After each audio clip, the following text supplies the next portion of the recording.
Mark Tanner leaned against the viewport of the diplomatic vessel, watching as the azure planet Valuria grew larger in the distance. After 3 years as Earth's ambassador to the Galactic Council, this assignment felt different. The Valurians were notoriously private, their empire spanning 17 star systems, yet almost nothing was known about their social structure beyond whispers of a matriarchal monarchy. "Ambassador, we'll dock in 20 minutes, Captain Ellis announced.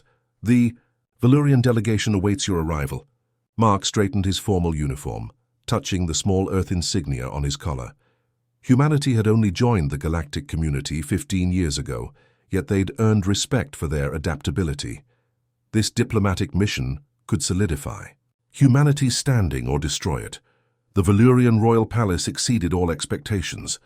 Crystalline spires stretched toward twin moons, organic architecture flowing like frozen water.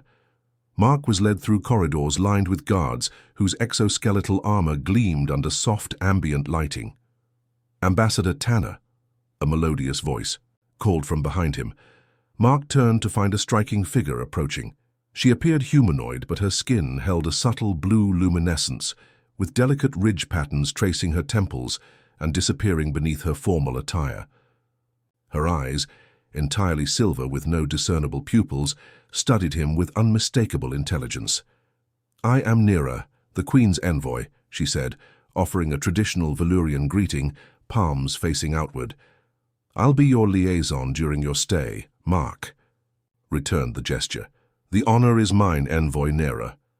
"You may simply call me Nera," she replied with what appeared to be a smile, though Valurian facial expressions remained difficult for humans to interpret.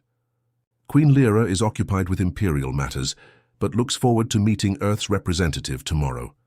As they walked, Mark noticed how other Valurians reacted to Nera, with deep reverence yet noticeable distance. Something about her commanded unusual respect. "You're wondering about their behavior," Nera said, demonstrating the renowned Valurian perceptiveness. "I should explain, I am a royal clone, genetically identical to Queen Lyra, but created for diplomatic purposes." Mark struggled to hide his surprise. "I wasn't aware. Few outsiders are. Royal clones serve as extensions of the Queen's will without risking her safety. We share genetic material, but maintain separate identities." Nera's silver eyes met his. "I possess her knowledge through neural implants, but am not her. That's remarkable technology. One of many adaptations our species developed after the Sundering Wars," Nera explained. "Your quarters have been prepared. Tomorrow's negotiations will focus on the proposed trade routes through the Cygnus corridor." Over the following weeks, Mark found himself increasingly intrigued by Nera. She possessed encyclopedic knowledge of galactic politics, yet showed genuine curiosity about Earth culture. During their daily briefings, their conversations often extended beyond diplomatic matters. "Humans adapt so quickly," she observed one evening as they reviewed agricultural exchange proposals. "Most species require generations to adjust to new environments." Mark smiled. "We compensate for our biological limitations with technological solutions and stubborn determination." "A fascinating combination," Nera replied, her silver eyes studying him with unmistakable interest. "Perhaps that's why Queen Lyra insisted on this alliance before any other human diplomatic missions were approved." Mark sensed something unspoken in her words, something that suggested the Valurians had chosen him specifically. But why? The question lingered as he watched Nera gather her materials, noticing how the ambient light caught the luminescent patterns along her wrists. Something about her was different from other Valurians he'd encountered, beyond her royal genetic lineage. He couldn't possibly know that this assignment would alter the course of 2 civilizations, beginning with the impossible connection forming between them. 3 months into his assignment, Mark had established a productive routine. Mornings, devoted to formal negotiations with Valurian ministers, afternoons exploring cultural exchange opportunities, evenings spent with Nera, whose role as liaison had evolved into something less defined. Tonight, they stood on a balcony overlooking the capital city of Lumaris. Bioluminescent architecture pulsed with gentle rhythm, reflecting the natural cycles of Valurian physiology. Your species values individuality above collective harmony, Nera observed, turning from the view to study Mark's expression. Yet you form emotional attachments with remarkable intensity. Mark considered this. Perhaps because our lives are shorter, we feel urgency to connect. Fascinating. Nera's ridge patterns brightened slightly. What Mark had learned indicated emotional engagement. Valurians live approximately 3 centuries by your measurement. We view relationships through longer perspectives. And royal clones, Mark asked carefully. Do you form the same attachments? The question crossed an unspoken boundary. Royal clones weren't typically discussed in personal contexts. Nera was quiet for a moment. We are not encouraged to form independent connections. Our purpose is to serve as extensions of the Queen. Her silver eyes met his. But we experience the full spectrum of Valurian emotions. We simply keep them contained. Mark recognized the admission for what it was, a significant disclosure. Over recent weeks, their professional relationship had developed layers of complexity. He found himself looking forward to their evening discussions, noticing subtle changes in her expressions that others might miss. The ministers were impressed with your proposal today, she continued, changing the subject. Humans approach resource allocation differently than any species in the collective. We've had plenty of practice managing scarcity on Earth. Yet, you overcame it without destroying yourselves, a rare accomplishment. Nera moved closer, the subtle scent of her skin reminiscent of something like cinnamon and ozone. Many species in similar developmental stages extinguished themselves fighting over diminishing resources.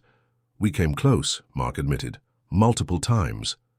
Their conversations often followed this pattern, philosophical exchanges that revealed aspects of their respective cultures while carefully avoiding personal territory. Yet tonight felt different, a tension building between them that neither acknowledged. Tomorrow's summit includes representatives from the outer colonies, Nera said.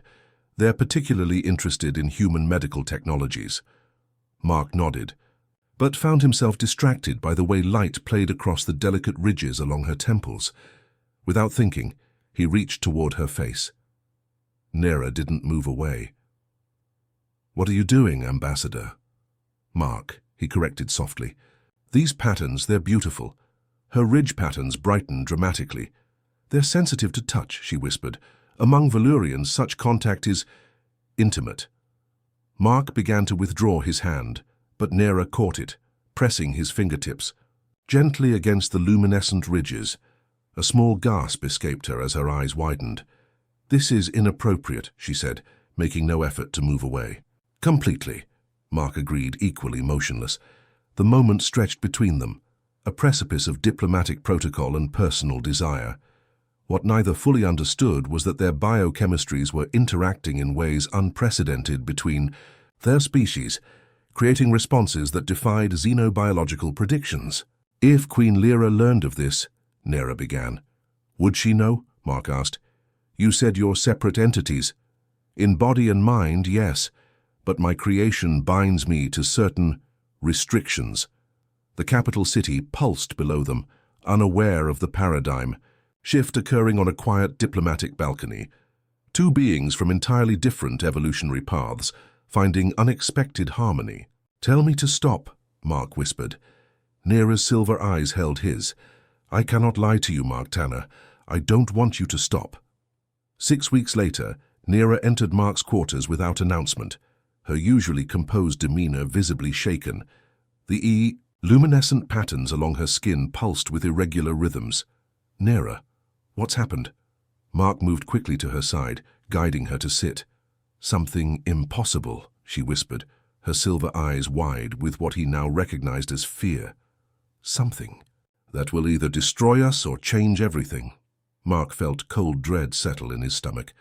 Their relationship had developed in secret, stolen moments between diplomatic functions and official duties. Both understood the risks, career ending for him, potentially life-threatening for her. Royal clones were not permitted independent relationships, especially with alien species. Whatever it is, we'll face it together, he promised.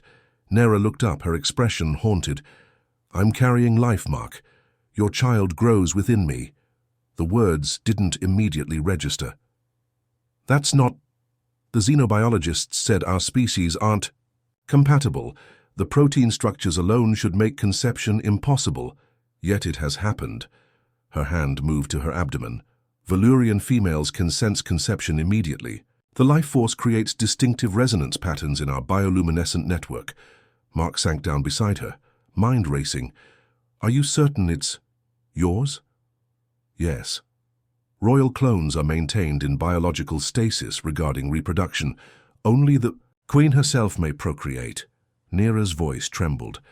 This breaks our most sacred law, that only true royalty may continue the bloodline. The implications crashed over Mark like a physical wave. This wasn't merely a diplomatic incident. It threatened the foundational principles of Valurian society. What do we do? He asked, reaching for her hand. I don't know. Discovery means certain death for me, possibly war between our peoples. She squeezed his fingers. Yet termination is impossible. Valurian physiology rejects such interventions. Once conception occurs, Mark processed this information, diplomat instincts warring with emotional response. Could we leave? Request reassignment to Earth or a neutral territory? The Royal Biological Monitoring System would detect my absence within days, and the child, Neera's ridges pulsed with emotion. Its genetic signature will register in the Royal Bloodline database. There's no concealing this, Mark. The room fell silent, except for the subtle ambient hum of the Valurian environmental systems. Outside, the capital continued its eternal dance of light and shadow, unaware of the unprecedented life forming within the palace walls. Then we face this directly, Mark finally said. We request an audience with Queen Lyra. Neera's eyes widened. That would be admitting the truth will emerge regardless. Better to control how it happens. Mark's mind raced through diplomatic protocols. As Earth's ambassador, I can request a private audience citing matters of interspecies biological significance. She'll be furious. I violated my core purpose. Mark took her luminescent hands in his. Or perhaps she'll recognize what we've discovered, that our species are more compatible than anyone believed possible. That holds tremendous scientific and diplomatic value. Neera didn't appear convinced. You don't understand Valurian royal traditions. Bloodline purity has maintained our civilization for millennia, and yet here we are, creating something entirely new. He placed his hand gently against her abdomen. A bridge between worlds no one thought possible. For a moment, Neera's fear seemed to recede, replaced by wonder. The child's life force vibration is unlike any I've sensed. Already it carries signatures of both our species. Their moment of connection was interrupted by the communication system. Ambassador Tanner, came the formal voice of the royal secretary. Queen Lyra requests your immediate presence in the Grand Chamber. Your liaison Neera is to accompany you. They exchanged alarmed glances. Did they discover? Mark began.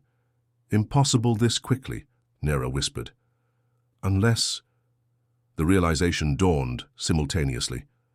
The Royal Biological Monitoring System must have already detected the unprecedented genetic signature. Their time had run out before it had properly begun. Whatever happens, Mark said, straightening his diplomatic uniform. Remember that some things transcend politics and biology. What we've created matters. Neera's ridges pulsed once with brilliant intensity, a Valurian expression of profound emotion. Then let us meet our fate together, Ambassador. The grand chamber of the Valurian palace stretched impossibly high, its crystalline dome capturing and amplifying the light of Valuria's three suns. Mark had been here only once before, during his formal introduction. Now, walking beside Neera toward the elevated royal dais, each step felt leaden with consequence. Queen Lyra reclined on a throne seemingly grown rather than crafted, organic material pulsing with the same bioluminescent patterns that adorned Neera's skin, though the queen's glowed with significantly greater intensity. Her silver eyes, identical to Neera's yet somehow more penetrating, tracked their approach. Physically, the queen and Neera were perfect mirrors, yet their bearing created unmistakable distinction. Where Neera moved with careful precision, Queen Lyra emanated absolute authority, her posture conveying millennia of genetic memory and royal confidence. Mark performed the formal Valyrian greeting. Beside him, Nera lowered herself into the deeper, genuflection required of royal clones. Ambassador Tanner. Queen Lyra's voice resonated with harmonic undertones that Nera's lacked. And my reflection, Nera. How interesting that I summoned you both only to discover you were already together. Something in her tone suggested this was not coincidental. Mark maintained diplomatic composure. Your Majesty honors us with this audience. Honor? The Queen's ridge patterns flashed with what Mark interpreted as amusement. Is that what you believe this summons represents? From the corner of his eye, Mark saw Nera's luminescence dim slightly, a sign of distress. He resisted the urge to move closer to her. The Royal Biological Monitoring System has detected an anomaly, Queen Lyra continued, rising from her throne with fluid grace. One so unprecedented that I initially believed the system had malfunctioned. She descended the crystalline steps, moving toward them with purposeful strides. Guards positioned throughout the chamber tensed visibly. Imagine my surprise, the Queen continued, when verification confirmed that my personal clone carries life. An impossibility, given the reproductive suppression encoded in her creation. She stopped directly before them. Life with human genetic markers. The chamber fell completely silent. Mark's diplomatic training had prepared him for many scenarios, but not this moment. He straightened his posture, prepared to accept full responsibility. Before he could speak, Queen Lyra did something entirely unexpected. She laughed, a melodious sound that sent ripples through the bioluminescent patterns of the chamber itself. Your Majesty? Nera ventured cautiously. 3 centuries of careful genetic experimentation failed to achieve what you two accomplished through. She gestured between them. Whatever primitive biological exchange you've been conducting. Mark blinked in confusion. I don't understand. Of course you don't. Queen Lyra circled them slowly. You believed you were breaking our laws, risking diplomatic catastrophe through forbidden intimacy. Her silver eyes gleamed. When in reality, you were completing an experiment generations in the making. Mark and Nera exchanged bewildered glances. The Valyrian species faces extinction, Ambassador, the Queen stated matter-of-factly. Our reproductive rates have declined for 12 generations. Genetic diversity has stagnated despite colonizing 17 systems. She reached toward Nera, placing her hand on her clone's abdomen. Both females' ridge patterns synchronized momentarily, pulsing with identical rhythm. Extraordinary, the Queen whispered. The genetic hybridization is stable. The child's life force signature is stronger than any pure Valyrian embryo monitored in centuries. Mark struggled to process this information.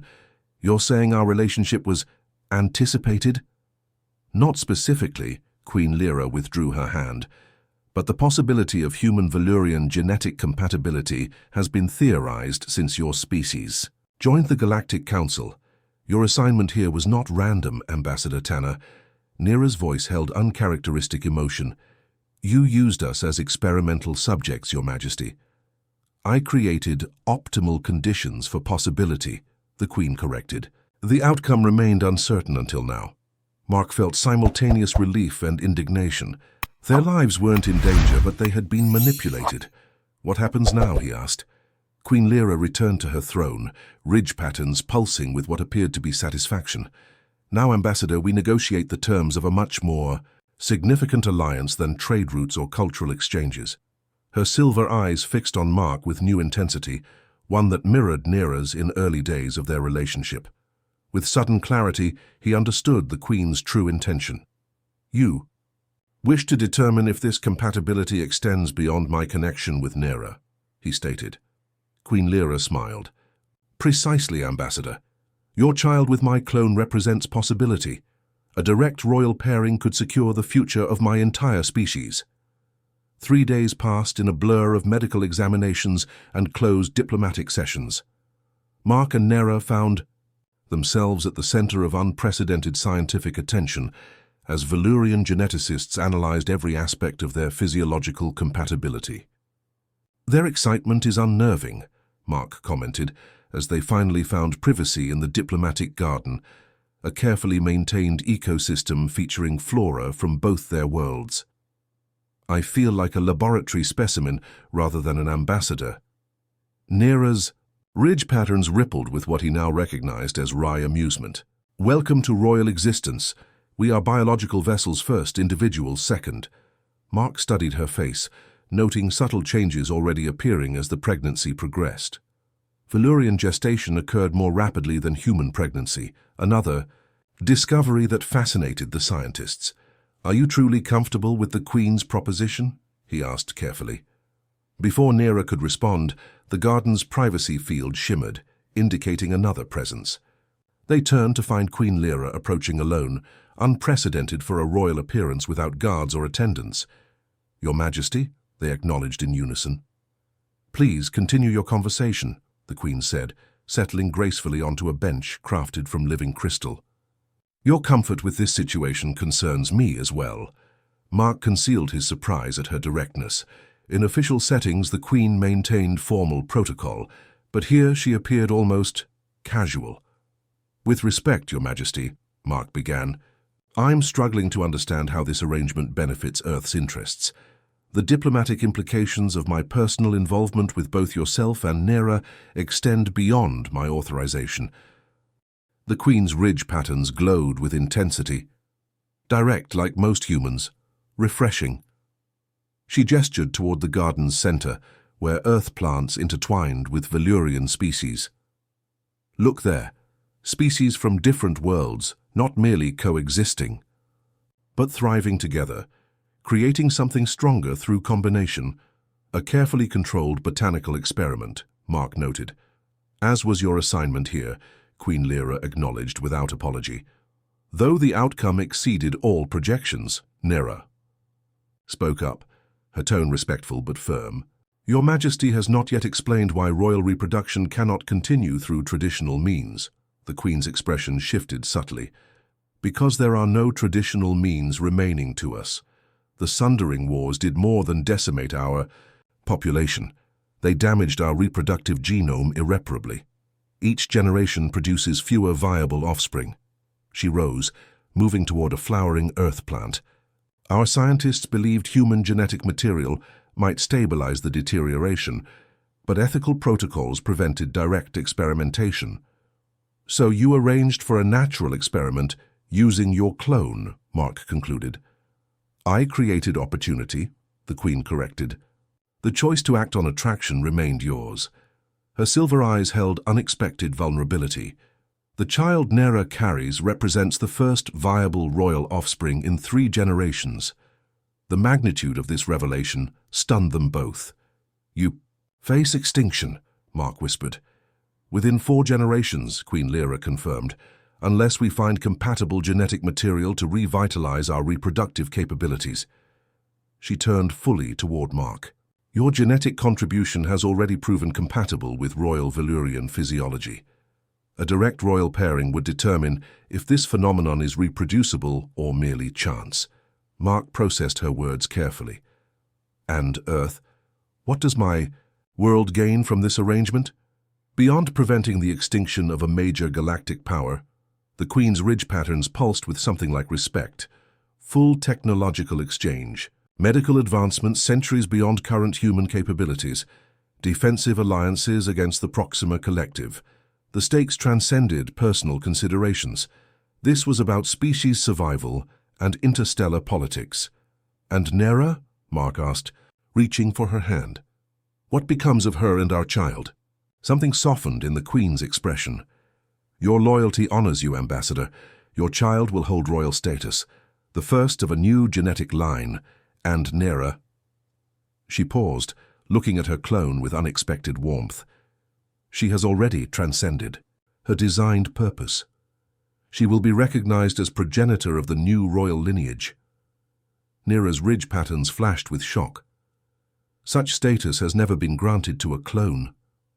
Unprecedented circumstances require unprecedented solutions, Queen Lyra replied simply.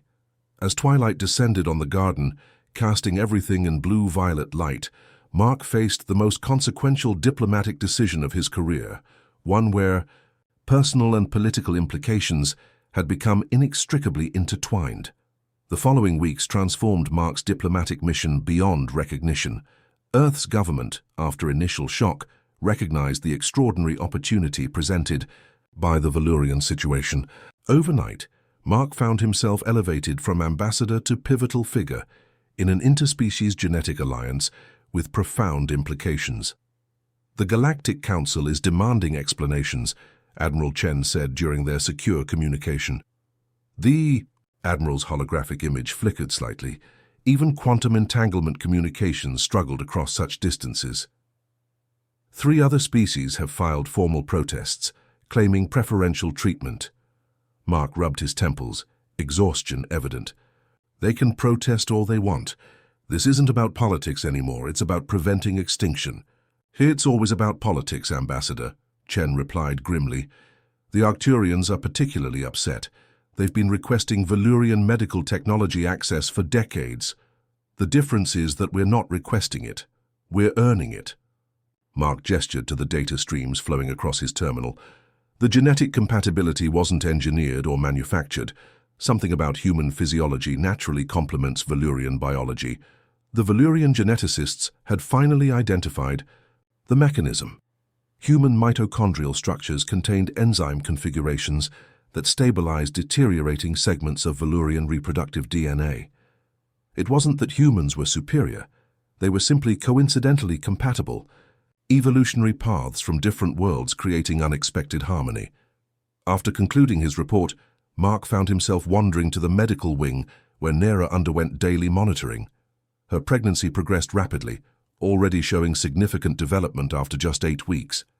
The child would be born within 3 months, an accelerated timeline that still allowed full development by Valurian standards. He found her reviewing genetic projections with Dr. Tellem, the chief royal physician. "These neural formation patterns are unprecedented," the doctor was saying. "Human cognitive structures combining with Valurian sensory capabilities. Theoretically, the child could process information faster than either parent species." Nera noticed Mark and smiled, a human expression she'd adopted during their time together. "Mark, the fetal ridge patterns are forming. Would you like to see?" The medical imaging system created a 3-dimensional projection above the examination. Table. There, floating in blue light, was their child, unmistakably hybridized with characteristics of both species. Delicate luminescent ridges were beginning to form along an otherwise human-appearing cranial structure. "Remarkable," Dr. Tellem murmured. "The hybridization is harmonious rather than conflicted, as though your genetic materials were designed to complement each other." Later, as they walked through the Royal Botanical Gardens, Nera explained the larger implications. "Queen Lyra's genetic testing confirmed what we discovered accidentally. Human genetic material provides the missing stability factors our species has lacked since the Sundering Wars, which explains her interest in direct participation," Mark noted. Nera nodded. "The Queen's reproductive capability exceeds mine considerably. Her royal offspring would potentially resolve our species' extinction trajectory." Mark stopped beneath a flowering earth cherry tree, transplanted at enormous expense as a diplomatic gift years earlier. "And you're truly comfortable with that arrangement?" "With sharing. Humans view reproduction through emotional lenses," Nera observed. "Valurians see it as biological necessity first, emotional connection second." She touched his face gently. "Though my experience with you has enlightened me to the human perspective, that doesn't answer my question." Nera's ridge patterns pulsed with complex emotions. "I understand duty to species. What once seemed like manipulation now appears as desperate necessity. Our child represents hope, Mark. The Queen's interest is both political and deeply personal.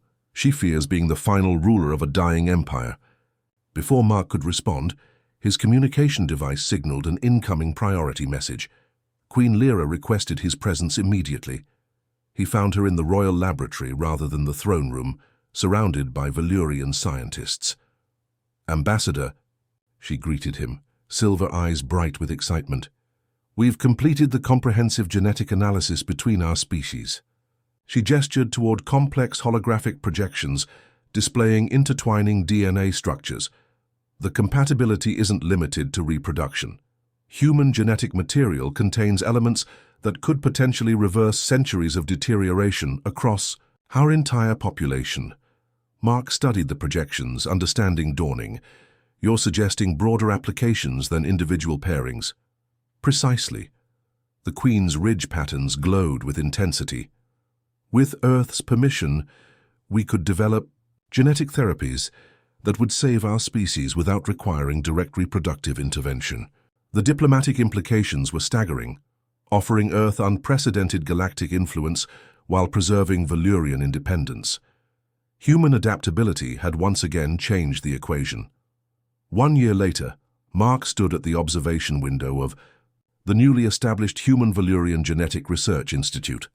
The massive complex occupied a previously uninhabited moon circling Valyria, its architecture blending elements from both civilizations. Behind the reinforced glass, researchers from both species worked side by side, their efforts focused on applications extending far beyond the initial crisis. What began as desperate species preservation had evolved into a revolutionary approach to genetic medicine, benefiting dozens of civilizations. Contemplating your legacy, Ambassador. Queen Lyra's melodious voice came from behind him. Mark turned, offering the formal greeting that had become second nature. Hardly my legacy, Your Majesty. I simply happen to be the compatible human assigned to this post. You underestimate the significance of individual choice, the Queen replied, moving.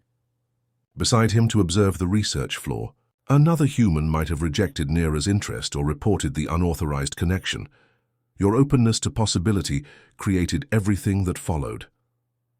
Her ridge patterns glowed with serene intensity, a marked change from the urgent luminescence of their early interactions. The genetic therapies developed from studying Mark's compatibility had already begun stabilizing the Valyrian reproductive genome. Population projections now showed growth rather than extinction. The Galactic Council votes tomorrow on the new cooperative agreement, Mark noted. 17 species have already signed preliminary endorsements, because they recognize mutual benefit beyond political considerations. The Queen's silver eyes reflected the laboratory lights. Our species threatened to tear itself apart during the resource wars. Yours nearly self-destructed multiple times. Yet here we stand, centuries later, finding salvation in each other's differences. The observation chamber door opened as Nera entered, carrying their daughter. At 6 months old, Lyra displayed remarkable development, her small form combining the most adaptable traits of both species. Delicate luminescent ridges adorned her temples, while distinctly human eyes, already showing signs of heterochromia, observed everything with extraordinary focus. The council representatives wish to see her before tomorrow's vote, Nera explained.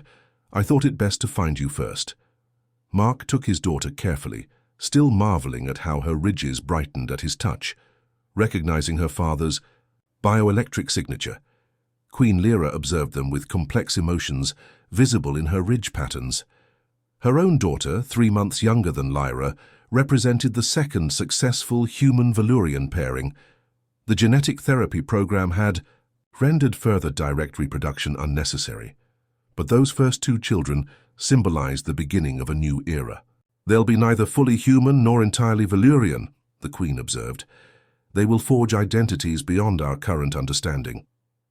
They'll be bridges, Mark replied, watching as his daughter's tiny hand reached toward the observation window, as if grasping for the future being created before her. Living proof that differences can complement rather than conflict. Nera's ridge patterns synchronized momentarily with their daughters, a Valyrian expression of profound connection. The elders still debate what to call this new genetic line. Hybrid seems insufficient. They represent convergent evolution, the Queen suggested, separate paths finding harmonious intersection. Beyond the window, human and Valyrian scientists continued their work, unaware they were being observed. What had begun as diplomatic crisis had transformed into partnership. The genetic therapies derived from studying human Valyrian compatibility now offered solutions for 3 other species facing reproductive challenges. Mark remembered his first day on Valyria, the uncertainty and diplomatic pressure. He could ever have imagined standing here a year later, holding a child who represented the future of multiple civilizations. The Arcturian ambassador asked me yesterday what makes humans special, Mark said, adjusting his daughter in his arms. Why Valyrians chose Earth for this alliance when more advanced species were available. And what did you tell him? Queen Lyra asked. That humans don't view ourselves as special. We simply refuse to accept impossibility. He smiled as Lyra's ridges pulsed with contentment. We adapt, we connect, we find solutions in unexpected places. Lyra's expression reflected pride, another human quality she'd adopted. That's what the Galactic Council documentation now states about humanity. Remarkable adaptability in the face of extinction-level challenges. Outside the observation window, a Valyrian scientist showed something to her human counterpart, both laughing at some shared discovery. Two species with different evolutionary paths, finding common purpose. Perhaps that's the true legacy here, Queen Lyra observed, not merely saving one species, but demonstrating how diversity creates resilience. Mark watched his daughters. Eyes tracked the movement below, already showing signs of the enhanced perception she'd inherited from her Valyrian heritage. Whatever future awaited her, and the civilizations her existence had brought together, would transcend the limitations both species had faced alone. In the end, it wasn't human specialness that changed everything, but human willingness to connect across differences that seemed insurmountable. The impossible child in his arms represented not an ending but a beginning, proof that even the vast gulf between stars could be bridged by adaptation, cooperation, and unexpected compatibility.